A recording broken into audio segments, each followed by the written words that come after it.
I've been thinking a lot about the world recently and how it's changed over the last 20, 30, 40 years. 20 or 30 years ago, if a chicken caught a cold and sneezed and died in a remote village in East Asia, it would have been a tragedy for the chicken and its closest relatives, but I don't think there was much possibility of us fearing a global pandemic and the deaths of millions.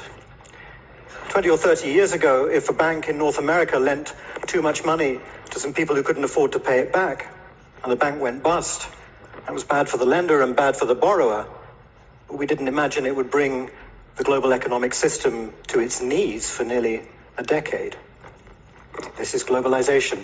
This is the miracle that has enabled us to transship our bodies and our minds and our words and our pictures and our ideas and our teaching and our learning around the planet ever faster and ever cheaper. It's brought a lot of bad stuff like the stuff that I just described, but it's also brought a lot of good stuff. A lot of us are not aware of the extraordinary successes of the Millennium Development Goals, several of which have achieved their targets long before the due date. That proves that this species of humanity is capable of achieving extraordinary progress if it really acts together and it really tries hard.